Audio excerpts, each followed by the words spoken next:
Welcome to People, Places, and Politics. I'm Patty Milne. I have a very special guest today, Mayor Anna Peterson, Mayor of the City of Salem. And Anna, I understand, Anna, that you have two major topics you'd like to talk about today. I do. One is with regard to the proposed new police facility, and the other is the Mid-Willamette Homeless Initiative Task Force. Both of these are great issues to talk about, so without further ado, I'm going to just jump right into this. Okay, and I'm not sure which one to start with, but let's just start with the police facility, because you did share with me that the City Council took action. Yes, we voted last night. Very good. So there were two sites under consideration, and so maybe just briefly talk about the pros and cons of the two sites and why the council then went with the site that was the one that was it a unanimous decision? It was, with one counselor abstaining, and I can talk about that as well. We had one counselor away, so it's really an interesting journey that we've been on for more than a year, actually, and maybe a couple of years if you go back. The City of Salem Police Department has been squeezed into the basement of City Hall. That is no joke. That is no joke. They are really squeezed in there. And that's been the case for many years, but the city from time to time has looked at the facilities that they're in and tried to find ways to expand that or move them to another site. But it became more clear with time that a modern police department needs a modern police facility. And we have needs at City Hall that would require the City Hall to be upgraded seismically, retrofitted, and have maintenance done. And in a long-range plan, the best thing to do is to provide a new facility for the police department and then have them move out of City Hall.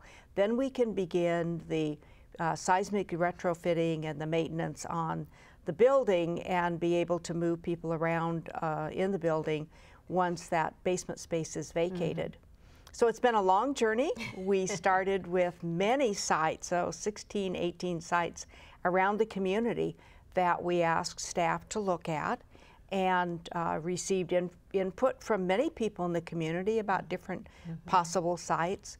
And over the long journey, we narrowed it to 12, and then down further than that to 4, 6, and then 4, and then down to 2. We didn't do this alone. We had the help of, at first, a Blue Ribbon Task Force that I appointed of members across the community representing different organizations, neighborhoods, and business groups. And they met for about a year. We met for about a year. T.J. Sullivan chaired our task force.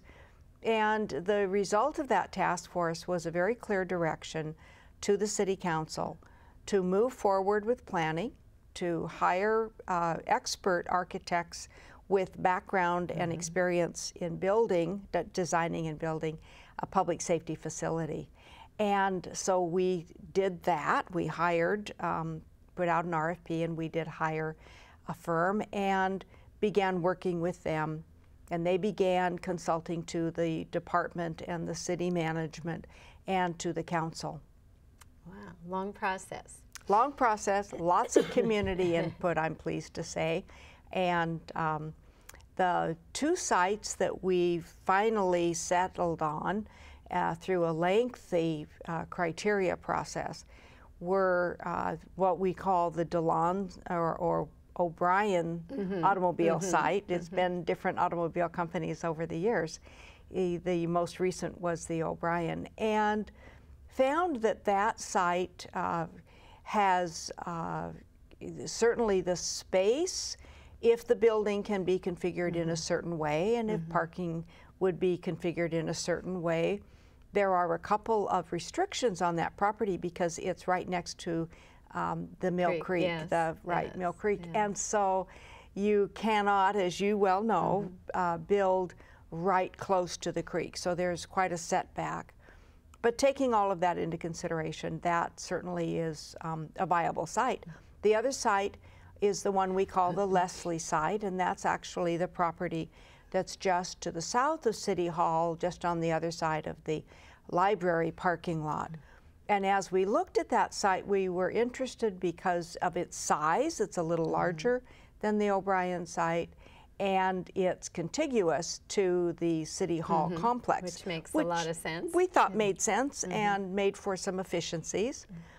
But as we began looking at that and receiving testimony and input from the community and from people really across the community, not just in that neighborhood and not just in the area of North Salem, we learned that there was a strong, strong attachment to the historic properties, historic houses on that area, on the Leslie Street.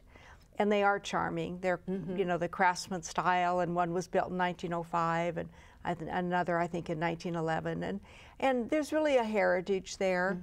And the more we looked at that site, even though the access with Liberty on one side and Commercial on the other, and Mission at the south end, really still, it's a neighborhood street. It's a neighborhood feel. It does, and the more testimony that we received last night, the more clear it was, I think, to all of us that it probably was not the preferred site. And then also there was strong interest in the site just north of downtown on the O'Brien site, because the neighborhood is clearly in transition.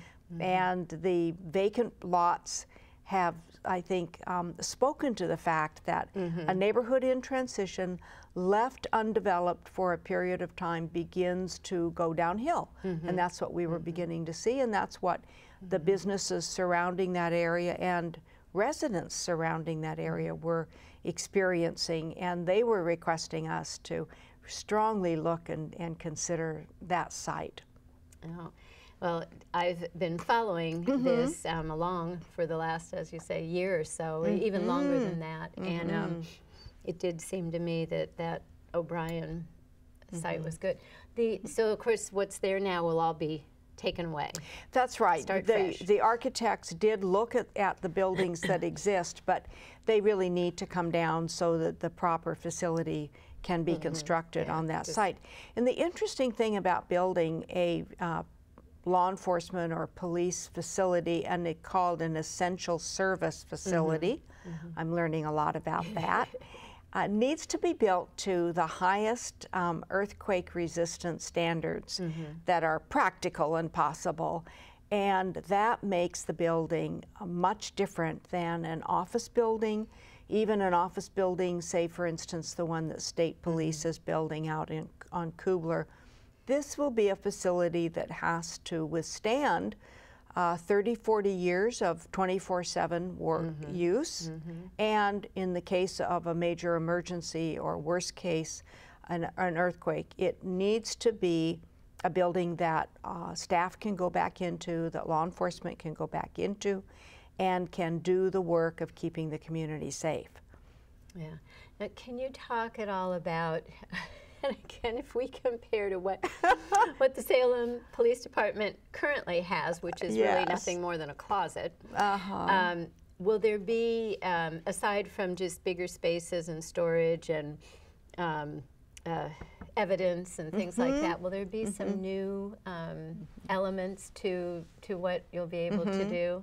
Well, one of the obvious elements that jumped out at the architects that we had all been living with and just assuming was that we had to do were really proper infrastructure in terms of all of the communications equipment and all of the documenting equipment that we have that the department uses, and all of the mobile devices, be they cell phones or cameras or other equipment.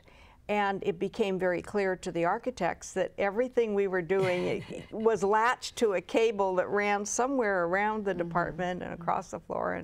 And they know from their experience of building a more modern facility that you really need to build that infrastructure in, and you need to provide proper space for all of that kind of equipment. And I'm looking around the studio and I'm realizing, yes, equipment takes space. And so we will have better equipment space and better electrical and communication wiring, et cetera. In addition to that, we'll be able to bring in to one facility the crime lab and evidence space storage that's now spread around the community in leased warehouses and leased space. So that is going to create some tremendous efficiencies when we get all that under one roof. And technology, all the new technology that there may not even be the space or the capacity to do at this time. Exactly, exactly. Yeah. So we're cognizant that where we are now is simply not adequate, and going forward, it certainly won't be any more adequate, and it's just getting tighter and tighter in there. Wow. So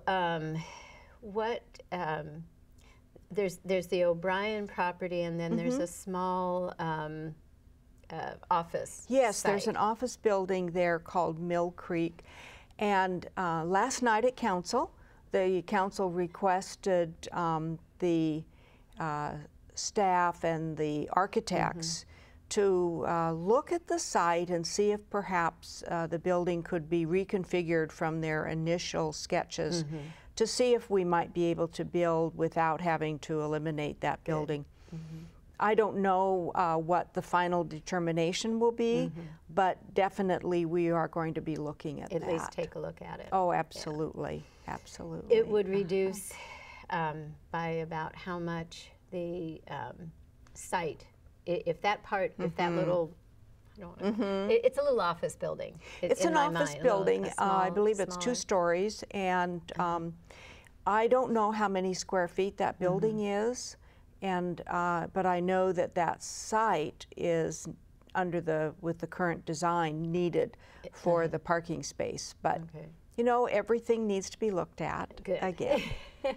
Good. Right. So anything else on that new facility, the proposed facility, that you want to share before we jump to the next item? Yeah, I really want to ask the community to continue being engaged with us. We've had wonderful, wonderful community participation, community input, and I just encourage people to stay in touch with us and join us in making what is going to be a very important community decision. At this point, we don't have the kinds of architectural renderings that would produce an actual dollar price, and we'll be looking at different sizes other than just what we have been looking at, which is 148,000 square feet, which would provide all of the space and the space to grow. But at that rate, they pencil it at about $78 million. And so, of course, if there were some adjustments made, if the 911 call center was placed in a different facility, as it is now, that might reduce the space and reduce the cost a little bit. So we're going to be looking at that, and we'll also be looking at just how the community would really like to move forward in terms of public safety. There will be a poll that's going to be done, so that will be coming up, and we'll be getting news out to the public on the exact dates. It's March 10th through the 14th, 10th through the 13th, and there'll be more information on the city website about that. So that's the next step. That is. Before going farther. Right, so what is the target date, or the target date to start construction and then complete construction? Well, the first target date that we need to look at is the date for the bond levy election, and that's in November at the general election. And we're aiming toward that. At this point, we're this coming November. This coming November. Okay. Right. So we are constantly with one eye on the calendar while we're trying not to rush. And so that's the first consideration. And then once the building is under construction, the estimate is that it would be about 1.5 years to build it. And when construction would start, we don't have a date yet for that. Okay, good. Very good. All right, the Mid-Willamette Homeless Initiative. Tell us about that. Who's on it? What's the mission of this task force? Well, I'm very excited about it. I often call Salem the collaboration capital, and this is a great example of collaboration because Commissioner Janet Carlson from Marion County, Mayor Kathy Clark from the city of Kaiser, and Commissioner Jennifer Wheeler from Polk County, and I put our collective heads together, as someone said, our collective feminine hairdos together, and we said, let's attack this really, really in a regional way. Let's be collaborative. Let's find out what the needs are. Let's identify where resources are, where resources might come from, and let's really examine some of the best practices in use today in this nation for addressing the needs of people who are experiencing homelessness. And we certainly know in this community it really is a major issue. About what % of the population, do you know, just roughly, would be considered homeless? I couldn't tell you that right now. Sorry, I don't. We have a binder full of statistics and information, and that actually is one of the things that we just began with our first meeting to try to get some numbers, and they come from various sources. There are some people who are chronically homeless, and there are some people who are living in shelters. There are people who are living in temporary housing. They're in low income, temporary housing, not meant to be their final home, and they're in the process of looking for permanent housing. And then there are people who are living with maybe relatives or with friends, maybe two families together renting a house or an apartment, and they would ideally want to live separately. They would ideally have Section 8 vouchers that they might be able to use or qualify for other low-income rental if the space were available. And we are finding that that is one of the crucial problems that we hope to address, is simply we have a very low vacancy rate now in Salem, about 2% for rental housing. And I think that that's reflected in Kaiser and Polk County as well. So just the shortage of housing is the first thing we're looking at, and then looking at the different types of housing and residences that people need. So you're included in, and I think this is important for people to keep in mind, we think of the homeless pretty much people you might see. Right, some are more visible. The proverbial under the bridge, or or out on the streets more. But there are many people who are, as I say, living in shelters, living in temporary housing, living in a more communal way, and are often working and going about the business of their lives and raising their families, but in such economic hardship because of the cost of the housing. So they don't have their own home because of the cost or the lack of availability, which is often related to affordability. Absolutely. But it does include people, two families living together, living with relatives or whatever. And I think that people might find that of interest because we don't typically include. Right, we don't think of them. In fact, one person on the task force said, well, sometimes you think of them as the invisibly homeless because they're not standing on the street corner. They're not out at the intersection. As I say, they're going about their lives and trying hard to make ends meet and to care for their families. And they're doing it in a way that is not the living situation that they would like to have, or that anyone would really like to have for as their permanent home. And then also included in that would be people who are living, and it's typically temporary, although different durations of time, at the Union Gospel Mission, Salvation Army facilities, et cetera, et cetera, et cetera. That certainly would include people in the shelters, and they're in probably the most transitional patterns of all, because shelters are not intended to be long-term. But you know, in this environment, given the economy that we've come through, and given the other factors that people have to deal with in their lives, they're living in the shelters for longer periods of time. The plus of that can be that there are services available. There is, you know, a proper nutritional program. There are job training programs, GED classes. And those are all things that the shelters, particularly Union Gospel Mission here, have developed because they really want to help people move from a shelter life to a more stable life in the community. And to do that, it takes jobs, it takes better health care. For many, it means they need health care for mental illness, they need health care for addiction or other services. And the shelters originally weren't designed for that, but they have been doing really, I think, an admirable job of trying to bring those services to people. Good. So the task force has been in effect now a few months?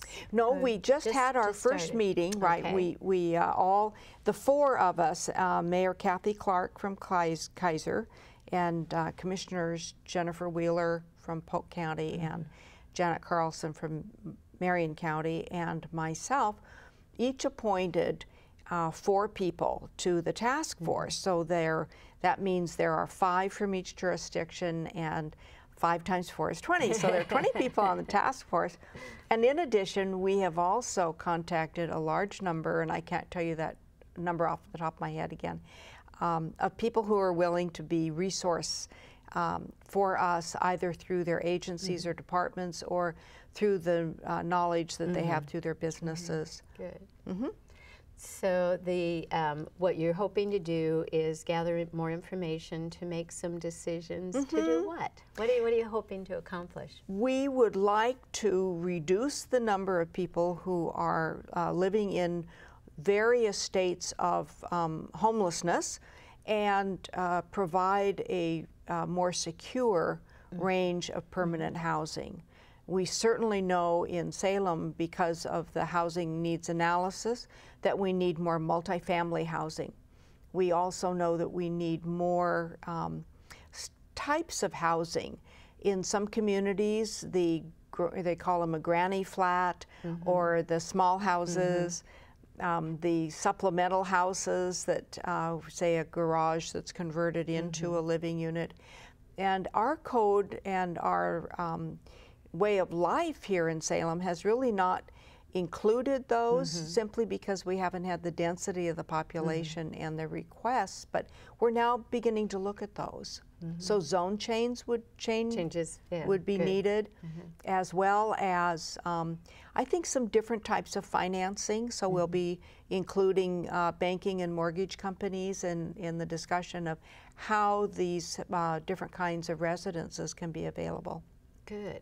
Good. So a multi-tasked task force here. Yes. Yes. And the task force, does it have a duration, or you'll see as you go? We plan to meet for a year, once a month, and in between there certainly will be work that we're all doing, whether it's research, whether it's writing, whether it's small group work, so that we are prepared for the next meeting and begin to bring to the table the resources and the knowledge and the ideas.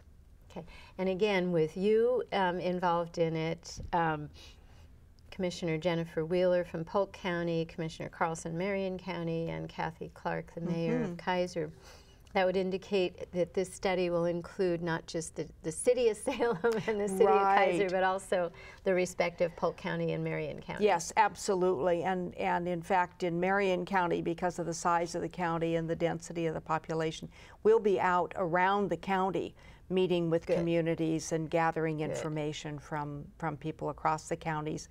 And then in Polk County, through the major cities over there, we'll be gathering more information. You mentioned earlier, a lot of people can live in one unit when they have to. That's true, and they do. It's not necessarily safe or sanitary, but it happens when you don't have other options. So. It does, it really does, and we're you know, painfully aware, particularly in the winter here, that we want as many people inside and in shelter as possible. Or not living in cars. No, no, not at all.